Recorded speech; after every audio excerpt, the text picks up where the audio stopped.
के जो कंसर्न है वो हम पूरी तरह से रिड्रेस करने की कोशिश कर रहे हैं। धांधली ऐसा कुछ हुई नहीं है। बच्चों को कुछ सवालात जो गलत थे वो गलत सवालात का रिड्रेसल भी किया गया है और वो कैसे कैसे रिड्रेसल हुआ है वो भी सीटी के वेबसाइट पे डिक्लेयर किया हुआ है। और जो नॉर्मलाइजेशन जो परसेंटाइल है वो जो जेई एग्जाम है वो भी अलग अलग सेशन में अलग अलग बच्चों के साथ होता है। तो वही पैटर्न गवर्नमेंट ऑफ महाराष्ट्र का भी हुआ है और जो परसेंटाइल कैलकुलेशंस की मेथड जेई यूज करता है वही परसेंटाइल कैलकुलेशन का मेथड गवर्नमेंट ऑफ महाराष्ट्र का सीईटी ने भी करा है। तो उसमें कोई धांधली नहीं है। ये हो सकता है अलग अलग सेशन के जो बच्चों का है वो मार्क्स जो है वो मार्क्स में परसेंटाइल कैलकुलेशन के बाद जो है वो सही मार्क्स है। ये जो प्रोसेस आपने बताया तो इसमें जो पॉलिटिसाइजेशन किया जा रहा है उसमें कितनी सच्चाई है? 54 मिस्टेक्स जो है वो बताए गए हैं एक लीडर द्वारा, क्या वो पहले ही एड्रेस कर ली गई थी एजुकेशन सिस्टम द्वारा? 54 मिस्टेक्स पहले ही before declaration of the result redress की गई थी।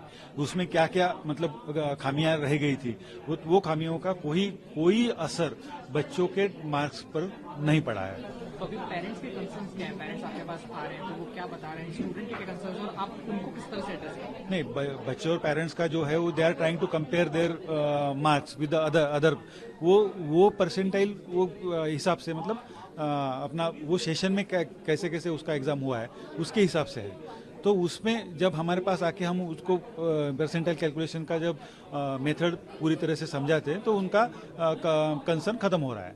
दे are getting satisfied with the answers of citizen. और जो प्रोसेस सर एग्जाम लेने का किया गया है उसमें क्या क्या चेंजेस अब सरकार कर रही है, किस तरह से एडवांस और जो एजुकेशन सिस्टम हमारा हो रहा है थोड़ा उस पर नहीं, एडवांसमेंट तो अभी हमने प्रेस कॉन्फ्रेंस में बोला है कि एनईपी इम्प्लीमेंटेशन में हम गवर्नमेंट ऑफ महाराष्ट्र अग्रेसर है और पूरे देश में हम जहाँ तक मेरी जानकारी है पूरे देश में हम अग्रेसर इस तरीके से है कि हमने पिछले सत्र में मतलब शैक्षणिक वर्ष 23-24 में पूरे ऑटोनॉमस इंस्टीट्यूट ऑफ यूनिवर्सिटीज़ में एनईपी इम्प्लीमेंट किया है और इस मतलब 24-25 का जो सत्र है शैक्षणिक सत्र उसमें पूरा एफिलिएटिंग कॉलेजेस में हम इम्प्लीमेंट कर रहे हैं। और ये दोनों इम्प्लीमेंटेशन की जो दिशा है वो हमारे माननीय मंत्री महोदय श्री चंद्रकांत दादा पाटिल और हमारे माननीय प्रधान सचिव रस्तोगी सर के मार्गदर्शन में हम अच्छे तरीके से कर रहे हैं। और प्रोफेशनल एजुकेशन में पहली दफ़ा मतलब एआईसीटी के तहत में जो इंजीनियरिंग कॉलेजेस और पॉलिटेक्निक आती है वो फर्स्ट टाइम इन हमारे महाराष्ट्र में लास्ट ईयर से ही ऑटोनॉमस इंजीनियरिंग कॉलेजेस और एफिलिएटिंग पॉलिटेक्निक्स में भी पूरी तरह से एनईपी इम्प्लीमेंट किया हुआ है। के जो कंसर्न है वो हम पूरी तरह से रिड्रेस करने की कोशिश कर रहे हैं। धांधली ऐसा कुछ हुई नहीं है। बच्चों को कुछ सवालात जो गलत थे वो गलत सवालात का रिड्रेसल भी किया गया है और वो कैसे रिड्रेसल हुआ है वो भी सीटी के वेबसाइट पे डिक्लेयर किया हुआ है। और जो नॉर्मलाइजेशन जो परसेंटाइल है वो जो जेई एग्जाम है वो भी अलग अलग सेशन में अलग अलग बच्चों के साथ होता है। तो वही पैटर्न गवर्नमेंट ऑफ महाराष्ट्र का भी हुआ है और जो परसेंटाइल कैलकुलेशंस की मेथड जेई यूज करता है वही परसेंटाइल कैलकुलेशन का मेथड गवर्नमेंट ऑफ महाराष्ट्र का सीईटी ने भी करा है। तो उसमें कोई धांधली नहीं है। ये हो सकता है अलग अलग सेशन के जो बच्चों का है वो मार्क्स जो है वो मार्क्स में परसेंटाइल कैलकुलेशन के बाद जो है वो सही मार्क्स है। ये जो प्रोसेस आपने बताया तो इसमें जो पॉलिटिसाइजेशन किया जा रहा है उसमें कितनी सच्चाई है? 54 मिस्टेक्स जो है वो बताए गए हैं एक लीडर द्वारा, क्या वो पहले ही एड्रेस कर ली गई थी एजुकेशन सिस्टम द्वारा? 54 मिस्टेक्स पहले ही before declaration of the result redress की गई थी।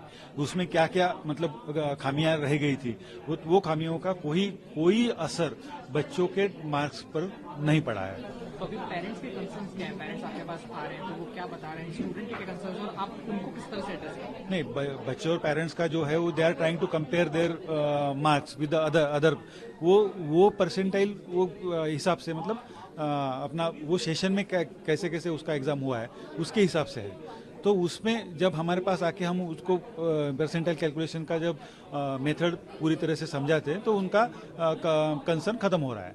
दे are getting satisfied with the answers of citizen. और जो प्रोसेस सर एग्जाम लेने का किया गया है उसमें क्या क्या चेंजेस अब सरकार कर रही है, किस तरह से एडवांस और जो एजुकेशन सिस्टम हमारा हो रहा है थोड़ा उस पर नहीं, एडवांसमेंट तो अभी हमने प्रेस कॉन्फ्रेंस में बोला है कि एनईपी इम्प्लीमेंटेशन में हम गवर्नमेंट ऑफ महाराष्ट्र अग्रेसर है और पूरे देश में हम जहाँ तक मेरी जानकारी है पूरे देश में हम अग्रेसर इस तरीके से है कि हमने पिछले सत्र में मतलब शैक्षणिक वर्ष 23-24 में पूरे ऑटोनॉमस इंस्टीट्यूट ऑफ यूनिवर्सिटीज़ में एनईपी इम्प्लीमेंट किया है और इस मतलब 24-25 का जो सत्र है शैक्षणिक सत्र उसमें पूरा एफिलिएटिंग कॉलेजेस में हम इम्प्लीमेंट कर रहे हैं और ये दोनों इम्प्लीमेंटेशन की जो दिशा है वो हमारे माननीय मंत्री महोदय श्री चंद्रकांत दादा पाटिल और हमारे माननीय प्रधान सचिव रस्तोगी सर के मार्गदर्शन में हम अच्छे तरीके से कर रहे हैं और प्रोफेशनल एजुकेशन में पहली दफ़ा मतलब AICTE के तहत में जो इंजीनियरिंग कॉलेजेस और पॉलिटेक्निक आती है वो फर्स्ट टाइम इन हमारे महाराष्ट्र में लास्ट ईयर से ही ऑटोनॉमस इंजीनियरिंग कॉलेजेस और एफिलिएटिंग पॉलिटेक्निक्स में भी पूरी तरह से NEP इम्प्लीमेंट किया हुआ है।